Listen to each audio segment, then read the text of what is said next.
बच्चे की शादी है आज, कोई ढोल तो बजाओ। कल तक तो तुम इस शादी के लिए तैयार नहीं थी और आज इतनी एक्साइटमेंट। हाँ, क्योंकि मैंने सोचा था कि मैं अपनी मर्जी से शादी कराऊंगी अपने बच्चे की, लेकिन जब मुझे पता चला कि मेरे बच्चे की खुशी कहीं और है तो मैं मान गई। वाह क्या बात है मदर इंडिया। अरे पापा मम्मी को छेड़ो मत, वो खुश है ना, उन्हें खुश रहने दो। सही कहा तूने, कहीं अभी ड्रामा शुरू ना हो जाए। क्या कहा आपने? अरे नहीं भाई, कुछ नहीं। घर में सभी मौजूद मेहमान हंसने लगे। फिर थोड़ी देर बाद पवन की बारात निकली और श्रेया के दरवाजे पर पहुंची। श्रेया और पवन कॉलेज में एक साथ पढ़ा करते थे, वहीं एक दूसरे से प्यार हुआ और दोनों ने शादी के शुभ दिन तक का सफर तय किया। देखो मैंने अपना वादा पूरा किया, तुम्हारे घर बारात लेकर आ गया हूँ। अब मैं भी अपना वादा पूरा करूंगी और हमेशा तुम्हारे साथ रहूंगी। शादी की सारी रस्में पूरी हुई और विदाई के बाद श्रेया पवन की घर यानी अपने ससुराल पहुंची। वहां पवन के माता पिता के अलावा पवन की भाभी काजल, बुआ रामकली, ताई ममता और मौसी चित्रा सब मौजूद थे। सबने श्रेया का दिल से स्वागत किया। आओ आओ देवरानी जी, आपका स्वागत है। मेरी बहू कितनी प्यारी है। सही कहा तूने रजनी, बहू सच में बहुत खूबसूरत है। आखिर हमारे पवन की पसंद है। हाँ, पहले जिस पसंद पर बवाल किए सबने उसी पसंद पर आज तारीफ कर रहे हैं। वाह बे वाह, यही तो तब से मैं सोच रहा हूँ। अरे आप लोग क्या चाह रहे हो कि अब शादी हो गई है पर अभी भी से अपा हो?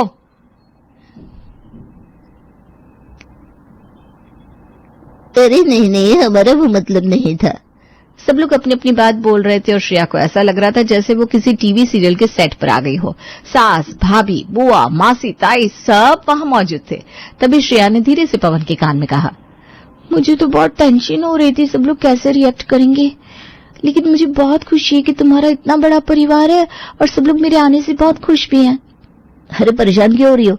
तू आई है तो सबका चेहरा चमक रहा है जैसे घर में लाइट आ गई हो। अरे अरे, अब तो पहली रसोई की तैयारी करनी पड़ेगी। हाँ, कुछ स्पेशल तो होना चाहिए। मेरे तो दम आलू खाने की बड़ी इच्छा है।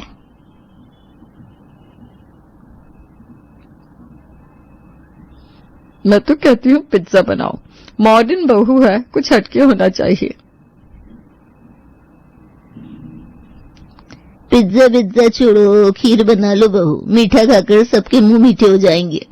अरे कोई मेरी पसंद भी पूछ लो, मैं तो कहता हूँ राजमा चावल हो जाए। अरे कोई मेरी बहू से भी तो पूछो, तुम सबने तो पूरी रसोई की किताब खोल दी। बहू तू बता, तू क्या बनाएगी? हे भगवान, मुझे तो कुछ बनाना ही नहीं आता। मैंने तो हॉस्टल में मैगी खा खा के जिंदगी काटी है। क्या सोच रही है बेटा, कोई दुश्मनी निकालनी है क्या रसोई से? नहीं मम्मी जी, आप जो कहेंगी बना दूंगी। अरे नहीं नहीं, जो दिल करे वही बना, हम सब खा लेंगे अच्छे से। इतना सुनकर श्रेया उठी और सीधा रसोई की ओर बढ़ गई। लेकिन जैसे ही उसने गेस्ट हाउस देखा उसे लगा कोई बम खोलने जा रही है। वो तो अपने मायके से एक बैग पूरा मैगी से भरकर लाई थी, लेकिन पहली रसोई में मैगी तो बनाई नहीं जाती। पहली रसोई में मैगी? नहीं नहीं नहीं, कुछ और करना पड़ेगा। झटपट उसने अपने मोबाइल से कॉन्फ्रेंस कॉल लगाई। उसकी दो होशियार सहेलियां मंजू और सुनीता लाइन पर थी।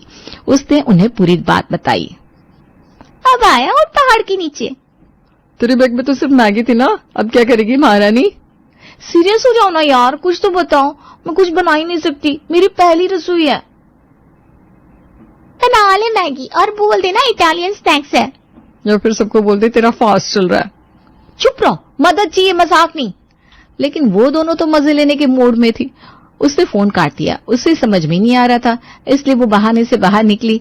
तभी उसको मोहल्ले की सुपरस्टार पड़ोसन शांति मिल गई। अरे बहू, तुम बाहर कहाँ आ गई? तुम्हारी तो पहली रसोई चल रही है ना? जी वो तो है, पर मुझे कुछ समझ में नहीं आ रहा, कुछ सजेस्ट करिए ना। ज्यादा घबराओ नहीं, कुछ इजी सा बना लो जैसे सूजी का हलवा, बहुत आसान होता है, कोई रॉकेट साइंस नहीं। ये कहकर शांति तो निकल गई, लेकिन वो नहीं जानती थी कि श्रेया को सूजी का स भी नहीं आता। वो वापस किचन में पहुंची।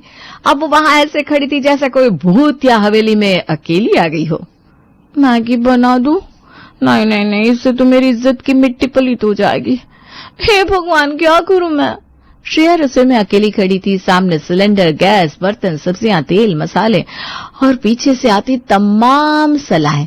दम आलू बना लो, पिज्जा ट्राई करो, राजमा तो हर कोई पसंद करता है। उसका माथा घूम रहा था, पसीने की बूंदें उसकी नाक तक आ चुकी थी। ऐसा लग रहा था जैसे वो किसी रियलिटी कुकिंग शो के फिनाले में खड़ी हो और जज कोई नहीं बल्कि पूरी ससुराल थी। हे भगवान, क्या करूं क्या ना करूं, रस्म तो कम, परीक्षा ज्यादा लग रही है ये पहली रसोई। तभी बाहर से जोर की बिजली कड़की और तेज बारिश शुरू हो गई। सब लोग बरामदे में आकर खड़े हो गए। अरे वाह जी वाह, बरसात शुरू हो गई। अब तो गर्मा गर्म पकौड़े और पराठे हो जाए तो मजा आ जाए। बिल्कुल सही, बहू से कहो पकोड़े बनाए और प्याज के साथ पराठे भी। आपने बहू बारिश हो रही है, अगर कुछ शुरू नहीं किया तो पकौड़े और पराठे बना लो। जी मम्मी जी, कुछ स्पेशल बना रही हूँ, बिल्कुल वैसे ही कुछ। सभी लोग खुश होकर फिर गप्पे मारने लगे। उधर श्रेया ने राहत की सांस ली और बोली, थैंक गॉड कुछ तो सामने आया। हे यूट्यूब भैया, मेरी नैया पर लगा दे, कुछ तो मुझसे खाना बनवा दे। ए यूट्यूब, तेरे सिवा और कोई सहारा नहीं। उसे झटपट मोबाइल निकाला और सर्च किया, बारिश में पराठा पकौड़ा कैसे बनाए। वीडियो चलाते ही उसने तुरंत आटा गूंथा, तेल गरम किया और सब्जी के नाम पर अपने बैग से मैगी का एक पैकेट निकाला। मैगी की स्टफिंग वाले पराठे, वाह, न्यू स्टाइल। उससे पहले मैगी बनाई, फिर उसे ठंडा कर आटे में भरा और बेल बेल कर पराठे बना डाले। हालांकि वो पराठे पहली बार बना रही थी, इसलिए उनका शेप अजीब सा बन रहा था। फिर वही मैगी बची, उसके छोटे छोटे गोले बनाए और बेसन में लपेट कर बना डाले मैगी के पकौड़े। तभी पवन आ गया रसोई में। बड़ी मुश्किल से सबकी पग से पीछा छुड़ा कर आया हूं। तुम्हें तो कुछ बनाना आता नहीं था, पर कर क्या रही हो? आप चिंता ना करें पवन जी, माँ ने यूट्यूब से कुछ ऐसा बना डाला है जिसे खाकर सबकी जीभ लपलपाने लगेगी। सच में? इतना कॉन्फिडेंस?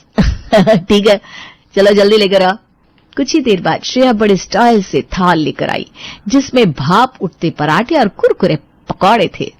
ला जी, बहू का पहला खाना आ गया। चलो अब साथ का असली इम्तिहान होगा। सबसे पहले मैं ट्राई करूंगी, मुझे बड़ी भूख लगी है। काजल ने जैसे ही पहला पकौड़ा मुंह में डाला, चबाया और फिर जैसे उसमें से मैगी निकली, उसकी आंखें चौड़ी हो गई। अरे ये क्या, इसमें तो मैगी है। मैगी पकौड़े में? वाह, ये तो बिल्कुल देसी जुगाड़ है।